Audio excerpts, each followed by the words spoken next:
నమస్తే, welcome to BCN news. నా పేరు మానస. ముందుగా ముఖ్యాంశాలు. మంగళగిరిలో 86వ రోజు ప్రజా దర్బార్ నిర్వహించిన మంత్రి లోకేష్. సామాన్య ప్రజలు, కార్యకర్తల నుంచి స్వీకరించిన వినతులను పరిశీలించి చర్యలు తీసుకుంటానని హామీ.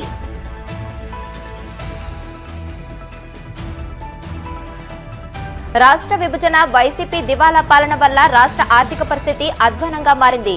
తీవ్ర స్థాయిలో విమర్శలు గుప్పించిన మంత్రి నిమ్మల రామనాయుడు.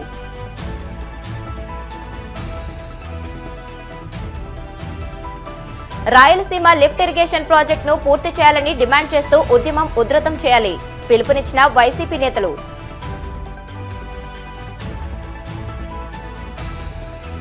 ప్రపంచ సవాళ్ల మధ్య భారత్ నిలకడగా ఉందని ప్రధాని మోదీ వ్యాఖ్య. కాంగ్రెస్ వదంతులు వ్యాపింపజేస్తుందని తీవ్ర విమర్శలు. మంగళగిరి క్యాంపు కార్యాలయంలో మంత్రి నారా లోకేష్ 86వ రోజు ప్రజా దర్బార్ కార్యక్రమాన్ని నిర్వహించారు.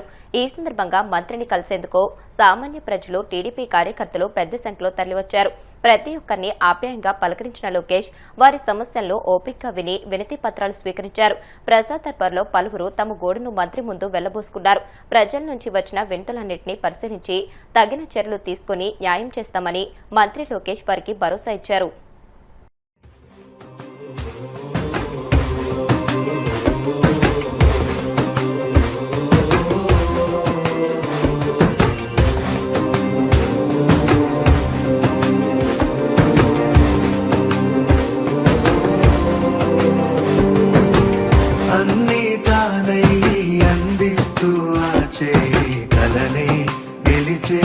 సంకల్పం నువ్వే లేకుంటే నేనంటూ లేనంటూ ఒదిగి ఎదిగే ఓ లక్ష్యం.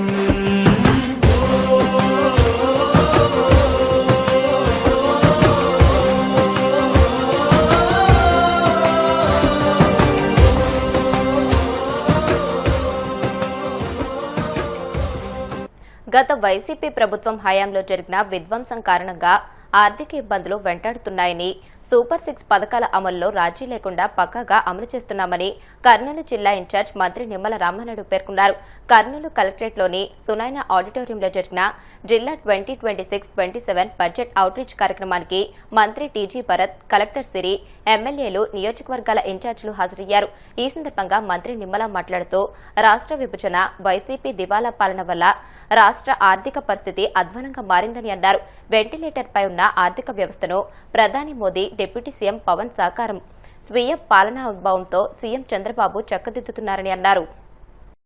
ఆంధ్రప్రదేశ్ ప్రస్తుత కూటమి ప్రభుత్వం అభివృద్ధి, సంక్షేమం రెండు కళ్లుగా ఈరోజు రాష్ట్రంలో ముందుకు తీసుకెళ్తున్నటువంటి పరిస్థితి. అది కూడా ఎటువంటి పరిస్థితుల్లో మనం ఈ అభివృద్ధి, సంక్షేమాన్ని తీసుకెళ్తూ ఉన్నాం. ఆర్థిక పరమైనటువంటి ఇబ్బందులు, కష్టాలు ఈ రాష్ట్రాన్ని వెంటాడుతున్నటువంటి దశలో కూడా ఏ రకంగా అభివృద్ధిని, సంక్షేమాన్ని ఇస్తున్నామనే విషయాన్ని ప్రజలకు స్పష్టంగా తెలియజేయాలనే ఉద్దేశంతో ఈ యొక్క బడ్జెట్ అవుట్ రీచ్ ప్రోగ్రాం. ఎందుకంటే 2024 ప్రజల ఆశీర్వాదంతో అధికారంలోకి వచ్చినటువంటి ఈ కూటమి ప్రభుత్వానికి మీ అందరికీ తెలుసు, ఆర్థికంగా అత్యంత క్లిష్టమైనటువంటి పరిస్థితిని గత 5 సంవత్సరాల పాలన మాకు వారసత్వంగా ఇచ్చినటువంటి పరిస్థితి.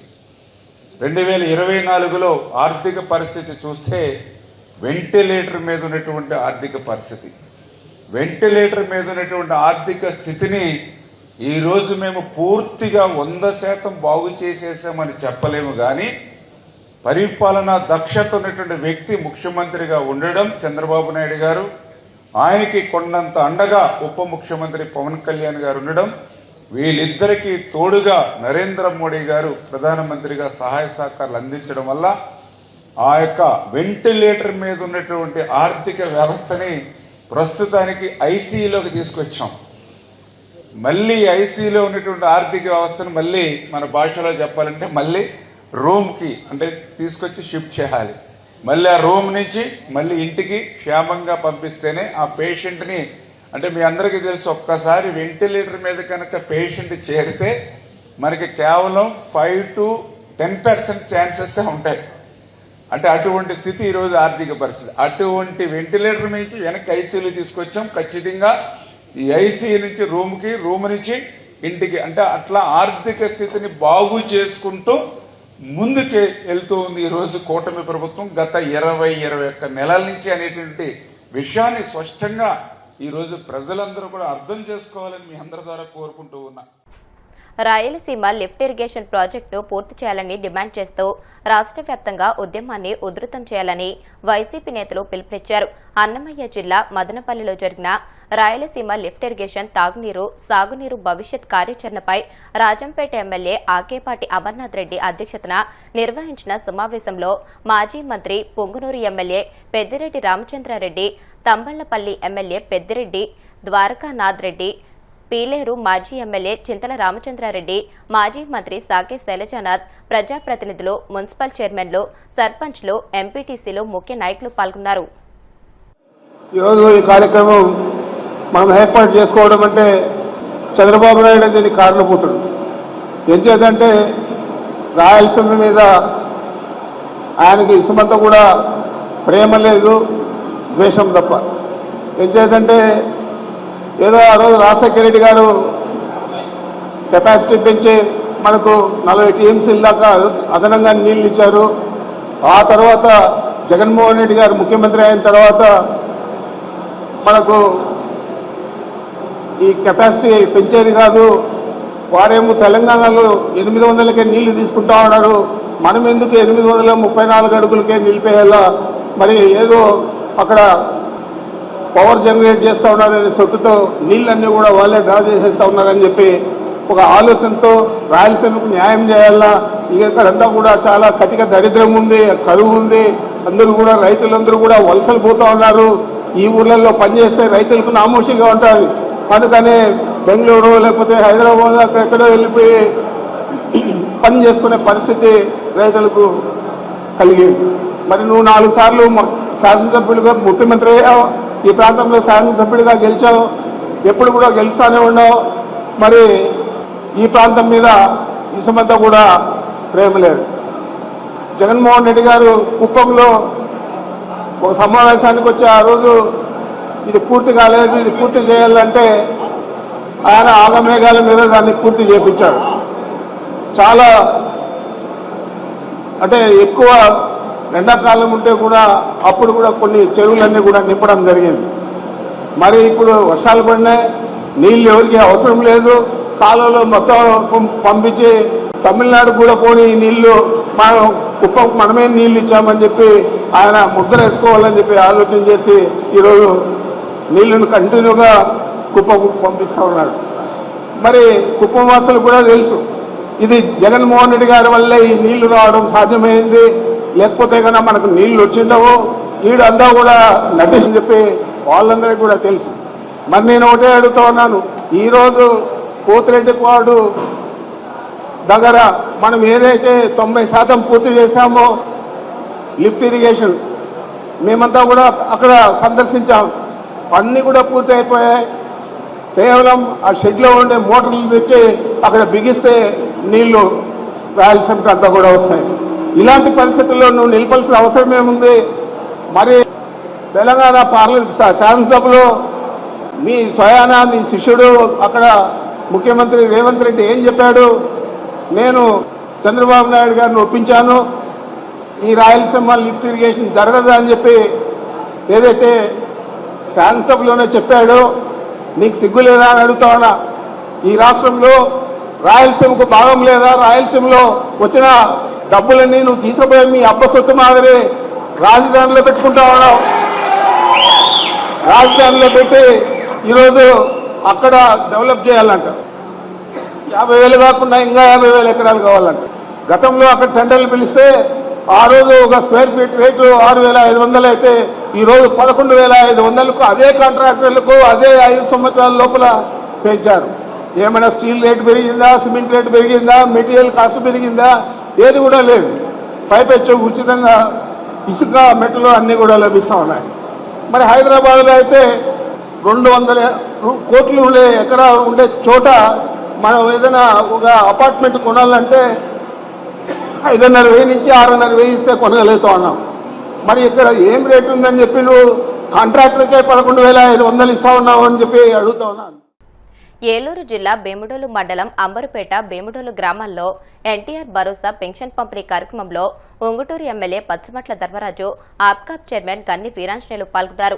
1వ తేదీ సందర్భంగా స్థానిక ప్రజాప్రతినిధులు అధికారులతో కలిసి లబ్ధిదారుల ఇళ్లకు వెళ్లిన ఎమ్మెల్యే ధర్మరాజు గన్ని స్వయంగా పెన్షన్ సొమ్మును అందజేశారు. లబ్ధిదారులతో మాట్లాడి వారి సమస్యలు, జీవన పరిస్థితులు అడిగి తెలుసుకున్నారు. పేదల సంక్షేమమే లక్ష్యంగా కూటమి ప్రభుత్వం పథకాలు అమలు చేస్తుందని వివరించారు.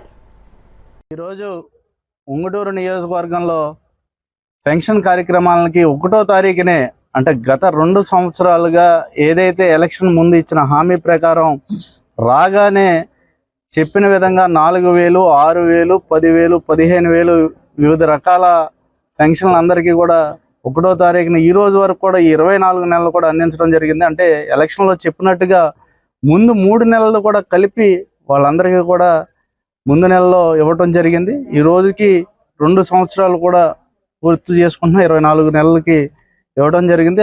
అందరికీ కూడా అంటే ప్రతి ఒక్క ఇంటికి వెళ్ళి మన ముఖ్యమంత్రి వర్యులు నారా చంద్రబాబు నాయుడు గారు కూడా స్వయంగా ప్రతి నెల కూడా ఏదో ఒక కాన్స్టిట్యున్సీకి వెళ్ళి అక్కడ గ్రామంలో వాళ్ళందరికీ కూడా ఆయన కూడా స్వయంగా అందించడం, అలాగే శాసనసభ్యులు అందరూ కూడా ఈ కార్యక్రమంలో పాల్గొని అక్కడ ఎటువంటి ఇబ్బంది లేకుండా అర్హత ఉన్న ప్రతి ఒక్కరికి కూడా అందేటట్టు చేయటం, అలాగే మనం ఉప ముఖ్యమంత్రి వర్యులు పవన్ కళ్యాణ్ గారు కూడా ఎంతో అద్భుతంగా పంచాయతీరాజ్ శాఖ ద్వారా మన దేశంలోనే జాతీయ అవార్డులను పొందేటట్టు ప్రథమ స్థానంలో నిలబెట్టే విధంగా అంటే చేస్తున్నారు మన ఉప ముఖ్యమంత్రి వర్యులు పవన్ కళ్యాణ్ గారు. గతంలో చూస్తే వైఎస్ఆర్సీపీ ప్రభుత్వంలో 24వ స్థానం నుంచి ఈరోజు 1వ స్థానానికి మనకు పంచాయతీరాజ్ శాఖని తీసుకురావడం అంటే మీరు చూస్తున్నారు. గత ప్రభుత్వానికి ఈ ప్రభుత్వానికి అంతా కూడా ఏదైతే సంక్షేమంతో పాటు అభివృద్ధి పదంలో నడిచే విధంగా ఈ కూటమి ప్రభుత్వం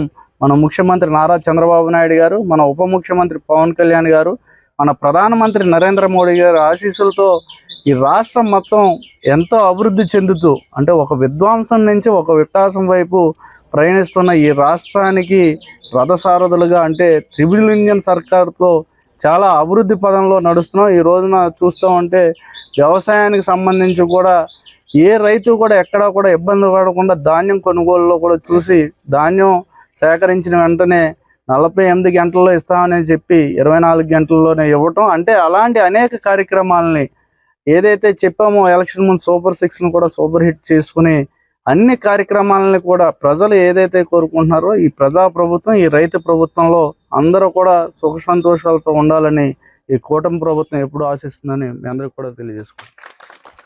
ఇప్పుడు కాసేపు ప్రకటనలు.